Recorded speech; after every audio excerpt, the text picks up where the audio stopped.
Break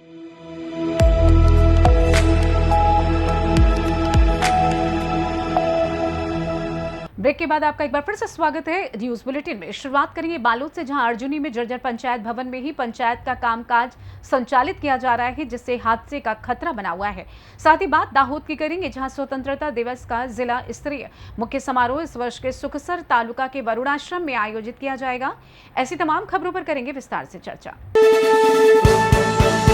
Balod जिले के गुरूर विकासखंड के ग्राम पंचायत अर्जुनी में जर्जर पंचायत भवन में ही पंचायत का कामकाज संचालित किया जा रहा है, जिससे हादसे का खतरा बना हुआ है। ग्रामीणों के अनुसार करीब 30 वर्ष पहले बने इस भवन को अधिकारियों ने डिसमेंटल घोषित कर दिया है, लेकिन वैकल्पिक भवन उपलब्ध नहीं होने के कारण मजबूरी में इसी भवन में आम सभा, पंचायत बैठक और अन्य कार्य किए जा रहे हैं। सरपंच हेमलता साहू ने बताया कि समस्या से शासन प्रशासन को कई बार अवगत कराया गया, लेकिन अब तक नया पंचायत भवन नहीं मिल पाया है। उन्होंने सरकार और प्रशासन से जल्द नया भवन स्वीकृत कराने की मांग की है, ताकि किसी अप्रिय घटना से बचा जा सके। नमस्ते, मैं सरपंच ग्राम पंचायत अर्जुनी हेमलता साहू। हमारा पंचायत भवन 1995-96 में बना हुआ है। लगभग 30 वर्ष हो चुका है और भवन की स्थिति बहुत ज़्यादा जर्जर है।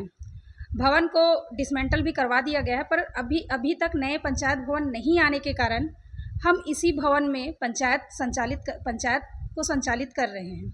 इसकी वजह से हमें बहुत समस्या हो रही है। बारिश के दिनों में पानी पूरा पंचायत में घुस जाता है। भवन इतना जर्जर है कि बैठने में भी डर लगता है। तो शासन से मेरी यही मंशा है कि जल्द से जल्द ऐसे बहुत सारे पंचायत हैं हमारी पंचायत की तरह, सभी पंचायतों के लिए नई स्वीकृति पंचायत भवन की जारी करने की कृपा करें, ताकि एक अच्छा स्वच्छ पंचायत हमारे द्वारा चलाया जा सके। ग्राम सभा कर लगाते समय भी हमको बहुत दिक्कत होती है, कहीं कोई दीवार ग्रामीणों के ऊपर ना गिर जाए और सारी जिम्मेदारी फिर हमारी हो जाएगी। हमारे पास ऐसा कोई भी भवन नहीं है जहां हम और पंचायत भवन को संचालित कर सके। इसलिए हमें जल्द से जल्द नवीन पंचायत भवन कार्य स्वीकृति की शासन से ज़रूरत है। इसी आशा के साथ सरकार से निवेदन है मेरा। धन्यवाद। बालोद से सीनियर संवाददाता रमेश कुमार चेलक की रिपोर्ट। बहराइच के थाना हरदी क्षेत्र के ग्राम पंचायत वंशपुरवा के पास दो बाइकों की आमने सामने जोरदार टक्कर हो गई, जिसमें 2 लोग घायल हो गए। हादसे में पिपरी मोहन निवासी देशराज पुत्र राम कुमार और वंशपुरवा निवासी सिराज अहमद पुत्र अब्दुल घायल हुए हैं। ग्रामीणों ने तत्काल दोनों घायलों को अस्पताल पहुंचाया, जहां उनका इलाज जारी है। घटना की सूचना मिलते ही सीओ महसी, हरदी थाना प्रभारी और चौकी प्रभारी महसी मौके पर पहुंचे। पुलिस ने घटनास्थल पर पहुंचकर मामले की जांच शुरू कर दी। बहराइच से सीनियर संवाददाता भोलू की रिपोर्ट। भदोई के कोयरोना थाना पुलिस ने नाबालिग से दुष्कर्म के आरोपी शिव बहादुर टुनटुन निवासी गोपालपुरा कलिंजरा को गिरफ्तार कर जेल भेज दिया है। पुलिस अधीक्षक अभिनव त्यागी ने बताया कि 2 दिन पहले पीड़िता की मां ने आरोपी के खिलाफ तहरीर दी थी, वहीं जिसमें नाबालिग के साथ जघन्य अपराध करने और जान से मारने की धमकी देने का आरोप लगाया गया था। शिकायत के आधार पर कोयरोना थाने में पॉक्सो एक्ट समेत अन्य धाराओं में मुकदमा दर्ज किया गया था। पुलिस ने मुखबिर की सूचना पर आरोपी को सीतामढ़ी टेम्पो स्टैंड से गिरफ्तार कर न्यायिक कार्यवाही शुरू कर दी है। कल थाना कोयरोना पर एक दुष्कर्म की घटना संज्ञान में आई। बालिका की मां द्वारा थाने पर तहरीर दी गई कि उसकी बालिका के साथ दुष्कर्म की घटना की गई है। इस संबंध में थाना कोयरोना द्वारा तत्काल अभियोग पंजीकृत किया गया तथा टीम का गठन कर इस घटना में शामिल अभियुक्त को गिरफ्तार किया गया। बालिका को उपचार हेतु मेडिकल भेजा गया तथा इस संबंध में साक्ष्य संकलन कर अभियुक्त को माननीय न्यायालय के समक्ष पेश किया जा रहा है। दाहोद जिले में स्वतंत्रता दिवस का जिला स्तरीय मुख्य समारोह इस वर्ष सुखसर तालुका के वरुणाश्रम में आयोजित किया जाएगा। समारोह की तैयारियों को लेकर resident additional collector GM Rawal की अध्यक्षता में जिला कलेक्टर कार्यालय में समीक्षा बैठक हुई। बैठक में आयोजन स्थल, ध्वजारोहण, सांस्कृतिक कार्यक्रम, सुरक्षा, यातायात, स्वास्थ्य सेवाएं, सफाई, बिजली, पेयजल और अन्य आवश्यक व्यवस्थाओं की विस्तार से समीक्षा की गई। रेजिडेंट एडिशनल कलेक्टर ने सभी विभागों को समयबद्ध, सुव्यवस्थित और जिम्मेदारी के साथ तैयारियां पूरी करने के निर्देश दिए। बैठक में जिला ग्रामीण विकास अभिकरण के निदेशक, डिप्टी एसपी समेत विभिन्न विभागों के अधिकारी मौजूद रहे। दाहोद से सीनियर संवाददाता रोहित सोलंकी की रिपोर्ट। फर्रुखाबाद में गंगा के बढ़ते जलस्तर के बीच जिला प्रशासन पूरी तरह अलर्ट है। जिलाधिकारी डॉक्टर अंकुर लाठर और पुलिस अधीक्षक आरती सिंह ने नाव से बाढ़ प्रभावित क्षेत्रों का दौरा कर राहत और बचाव कार्यों का निरीक्षण किया और अधिकारियों को आवश्यक दिशा निर्देश दिए। अमृतपुर तहसील के राजेपुर क्षेत्र स्थित 30 राम की मड़ाया पहुंचकर डीएम और एसपी ने बाढ़ प्रभावित लोगों की स्थिति का जायजा लिया। जिलाधिकारी ने निर्देश दिए कि किसी भी पीड़ित को राहत से वंचित न रखा जाए और शरणालयों में भोजन, स्वच्छ पेयजल, साफ सफाई और पशुओं के लिए पर्याप्त व्यवस्था सुनिश्चित की जाए। निरीक्षण के दौरान पुलिस अधीक्षक आरती सिंह सहित प्रशासन के अन्य अधिकारी भी मौजूद रहे। अधिकारियों ने राहत और सुरक्षा व्यवस्थाओं की समीक्षा करते हुए प्रभावित लोगों को हर संभव सहायता उपलब्ध कराने का भरोसा दिलाया। करीब पहुंच चुकी हैं, तो क्या स्थिति है इस समय? जो हमारे खतरे का निशान है वो 137.10 पर है। 2 दिन पहले हमारा 137 पर आ गया था। उसके तहत जो पहले परसों 21 गांव में बाढ़ आई थी और कल 33 गांव में पानी जो है वो पहुंच चुका है। लेकिन अच्छी बात यह है कि पानी अभी केवल खेतों में है, लोगों के घरों में नहीं गया है। आबादी क्षेत्र का भी लगातार हम लोग विजिट कर रहे हैं, तो अभी पानी जो है वो सराउंडिंग है। कोई भी गांव जो है 2 गांव को छोड़ के मरून नहीं हुआ है, वहाँ पर कनेक्टिविटी है, लेकिन 2 फीट का पानी लगभग वहाँ पर है। आबादी वाले क्षेत्रों में जहाँ पर लोग हैं अभी और पशु भी हैं, क्योंकि पानी अंदर नहीं है, वहाँ पर कैंप लगाने के लिए हमारे द्वारा निर्देशित किया गया है। पशु चिकित्सा शिविर भी वहाँ पर लगाया जा रहा है और चिकित्सा शिविर लोगों के लिए, बच्चों के लिए वो लगाया जा रहा है। और बच्चे जहाँ पर है वहाँ आज डीएसए को भी निर्देशित कर दिया गया है कि टीचर जो है वो वहाँ पर आबादी क्षेत्र में जाएंगे और वहाँ पर खुले में या किसी के मकान में वहाँ पर बच्चों की जो क्लासेस है वो लेंगे। मैम, जो कितने मतलब जो गौशाला हैं जो इससे प्रभावित हो रही हैं? देखिए, अमृतपुर में मेनली 3 गौशाला जो थी वो इससे प्रभावित होती हैं बाढ़ से, लेकिन उसमें से 3 में से 2 को जो जितने पशु थे पहले ही मोबिलाइज कर दिया गया था। अभी एक गौशाला है जो कि अभी बाढ़ से प्रभावित नहीं है, वो ऊंचे स्तर पर है, तो वहाँ पर पानी नहीं आता है। ये 3 गौशालाएँ थी जो बाढ़ से प्रभावित है। कितने स्कूल प्रभावित हुए हैं? अभी देखिए, ये क्योंकि 33 गांव में बाढ़ आई है, तो लगभग 33 जो स्कूल हैं वो प्रभावित हुए हैं, जहां पर थोड़ा बहुत पानी आ गया। कुछ स्कूलों में पूरी तरीके से पानी आ गया है, कुछ जो रोड पर है, लेकिन गांव से कनेक्टिविटी पानी बीच में पानी आने के कारण वहां तक नहीं पहुंच पा रहे हैं, तो लगभग 33 स्कूल इसमें प्रभावित हैं। जिला प्रशासन की ओर से मैम एहतियात के तौर पे क्या इंतजाम किए गए हैं? देखिए, इसमें क्योंकि पानी अभी खेत में है, घर में नहीं है, यदि सभी को बताया गया, हम जहाँ भी जा रहे हैं और लगातार हमारे कंट्रोल रूम से भी सभी को गांव में कॉल किया जा रहा है, उनको बताया जा रहा है यदि घर के अंदर पानी आ जाता है, आबादी के अंदर पानी आ जाता है, थोड़ा सा भी पानी आता है, तो हमारे द्वारा बाढ़ शरणालय भी बनाए गए हैं और पशु शरणालय भी साथ में बनाए गए हैं।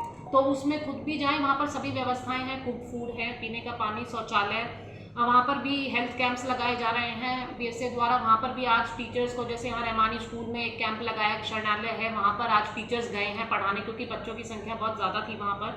तो ये सभी व्यवस्थाएं बाढ़ शरणालय में की गई हैं। मैडम, आज 30 राम मड़ैया और ITI अमृतपुर कॉलेज का भी आपने निरीक्षण किया है, क्या उसमें कैसे है? देखिए, 30 राम मड़ैया में जो आज चाचूपुर ग्राम पंचायत है, उसमें ये एक राजस्व ग्राम था, वहाँ पर आज निरीक्षण किया गया था। तो वहाँ पर लगभग 300 लोगों की आबादी है, जहाँ पर आबादी के चारों तरफ पानी आ गया, लेकिन आबादी के अंदर नहीं गया है, क्योंकि घर ऊंचाई स्तर पर है। वहाँ पर जब हम विजिट किया तो लोगों को बताया गया है कि जो शरणालय है वो बनाया गया, उसके बिल्कुल 5 मिनट की दूरी पे एक ITI का जो स्कूल है वहाँ पर शरणालय बनाया गया, 200 लोगों की वहाँ पर व्यवस्था की गई है। तो जैसे ही तत्काल यदि अभी क्योंकि कल परसों के सापेक्ष पानी का स्तर थोड़ा सा कम हुआ है, तो उसी के तहत यदि बढ़ जाता है पानी का और घर के अंदर आ जाता है, तो वो ITI जो हमारा शरणालय है उसमें उन लोगों को मोबिलाइज कर दिया जाए। ठीक है। फर्रुखाबाद से सीनियर संवाददाता आदेश कुमार शर्मा की रिपोर्ट। कोतवाली सभागार में ज्वाइंट मजिस्ट्रेट आयुष जायसवाल और पुलिस क्षेत्राधिकारी कमलेश कुमार की संयुक्त अध्यक्षता में व्यापारियों, टेम्पो चालकों और हथ ठेला विक्रेताओं की बैठक आयोजित की गई। बैठक में नगर की यातायात व्यवस्था को बेहतर बनाने और अतिक्रमण रोकने को लेकर चर्चा हुई। अधिकारियों ने फल विक्रेताओं, ई-रिक्शा, टेम्पो और मिनी बस चालकों को मुख्य चौराहे से 150 मीटर दूर वाहन और ठेले खड़े करने के निर्देश दिए।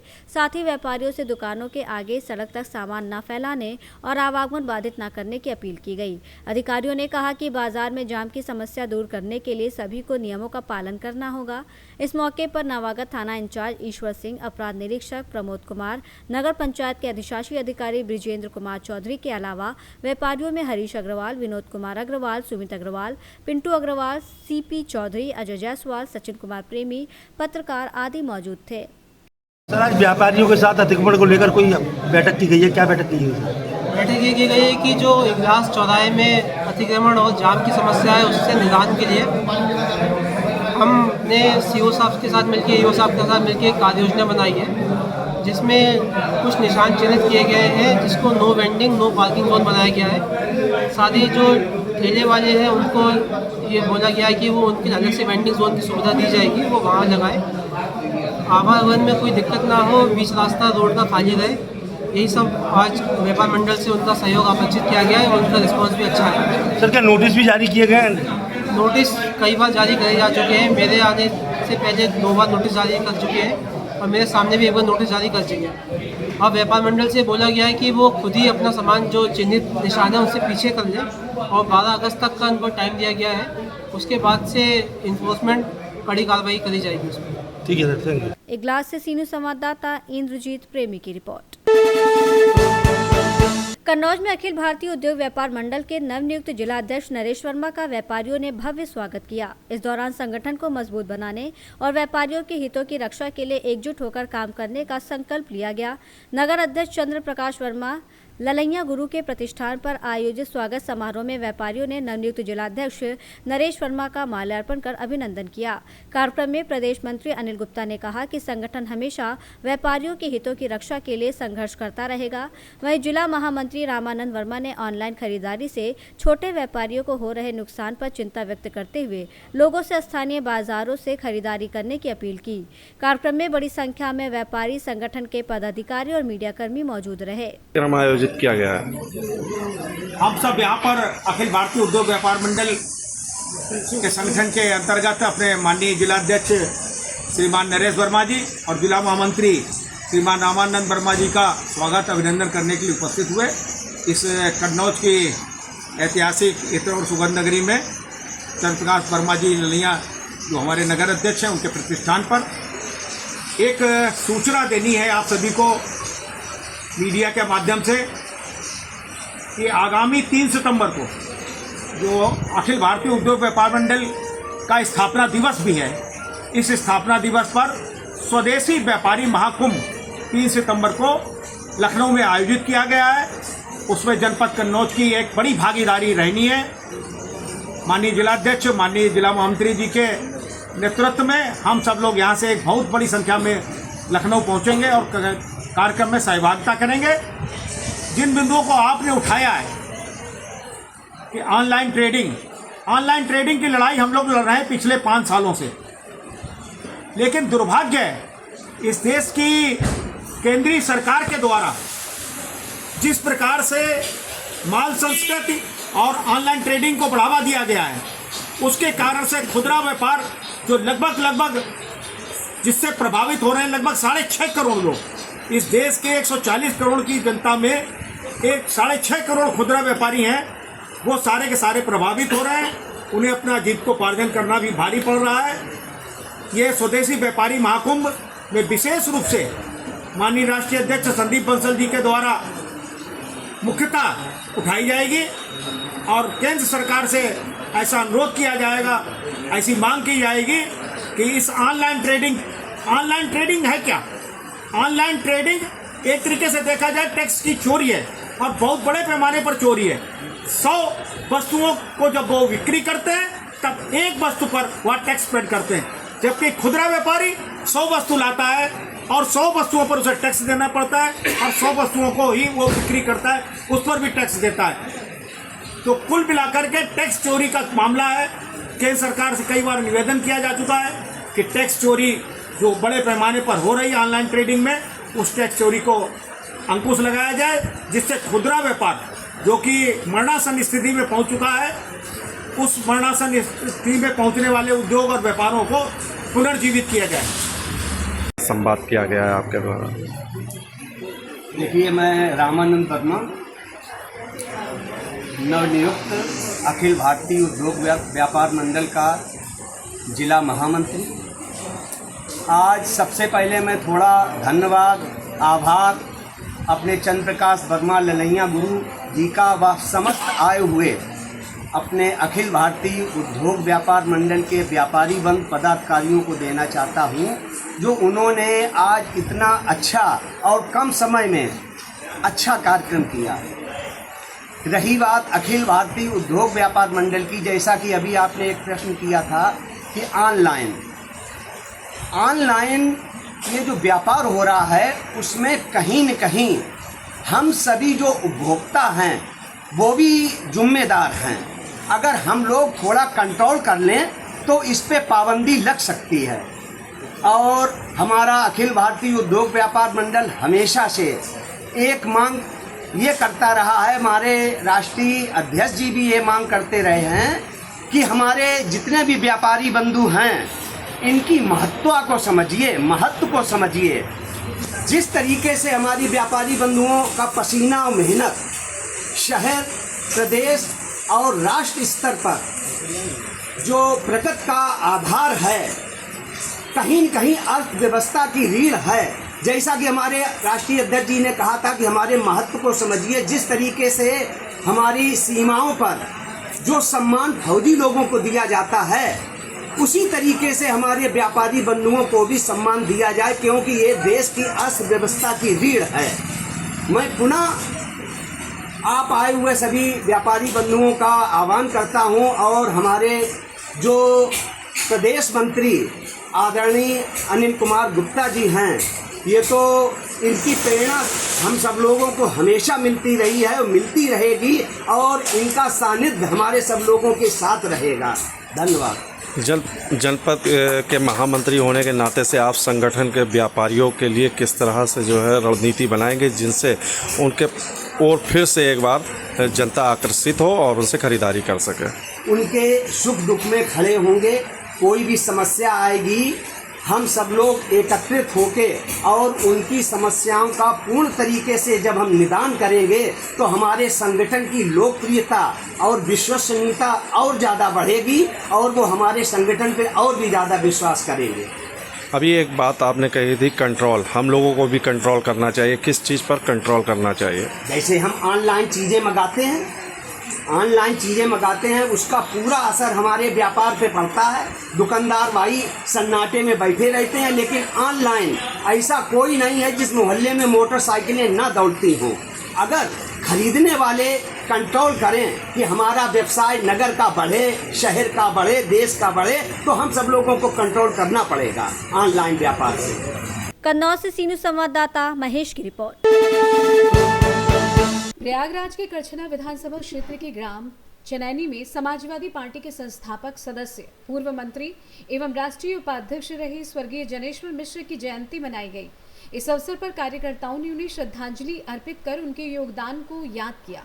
कार्यक्रम के साथ ही समाजवादी पार्टी की विधानसभा स्तरीय मासिक बैठक भी आयोजित हुई, जिसकी अगुवाई विधानसभा अध्यक्ष ननकेश बाबू यादव ने की।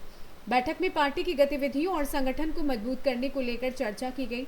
बैठक में प्रमुख रूप से समाजवादी पार्टी के जिला महासचिव यमुना पाठ जगदीश सिंह यादव, जिला उपाध्यक्ष नंदलाल पटेल, रमाकांत यादव, ओम प्रकाश सिंह पटेल, केशव प्रसाद विश्वकर्मा, मान सिंह पटेल, प्रदीप निषाद, कन्हैयालाल पाल, ओंकार नाथ कुशवाहा, राकेश यादव, रोशन लाल प्रजापति, योगेंद्र सिंह पटेल, बाबू नंदन यादव, लक्ष्मी शंकर पटेल, संगम लाल पटेल आदि लोग मौजूद रहे।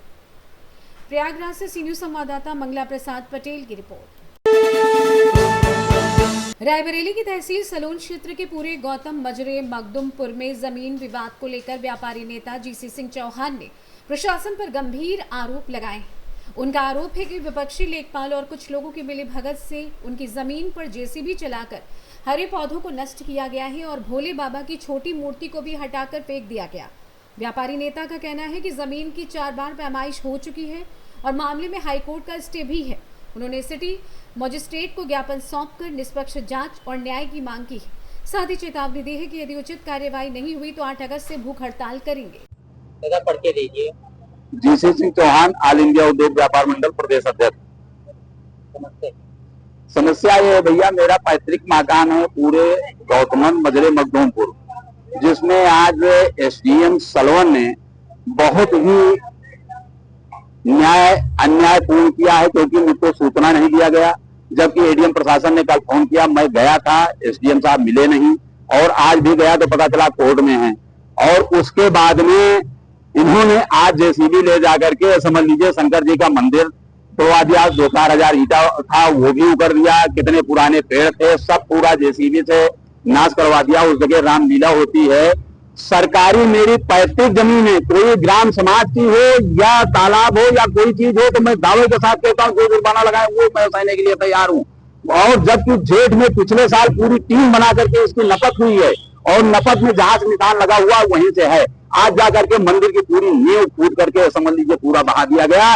इसलिए मैं आज एसडीएम सलवन के खिलाफ और मौजूदा लेखपाल के खिलाफ और विपक्षी जो हमारा शिवम सिंह लेखपाल है विपक्षी, उसने समझ लीजिए यहाँ के लेखपाल से और एसडीएम से तालमेल कर करके मेरे आज इस तरीके से किया है कि मुझको सूचना भी नहीं दी गई, और जेसीबी ले जाकर के 4:30 बजे 6 बजे तक सब पूरा ध्वस्त कर दिया गया। ये मैं आपको बताना चाहूंगा। मैं आज सिटी मजिस्ट्रेट को ज्ञापन दिया है, 8 तारीख को मैं आमरण अनशन पर बैठूंगा। अब ये जिंदगी से कोई मतलब नहीं है, मैं अनिश्चित काल बैठूंगा। मैं इसके जिम्मेदार संपूर्ण समझ लीजिए एसडीएम सलवन होंगे। रायबरेली से सीयू संवाददाता वीरेंद्र साहू की रिपोर्ट। ठाणे शहर के वर्तक नगर इलाके में एक महिला की संदिग्ध मौत का मामला सामने आया है। घटना वसंत लॉन्स जुपिटर अस्पताल के पीछे स्थित सवाना बिल्डिंग में हुई है।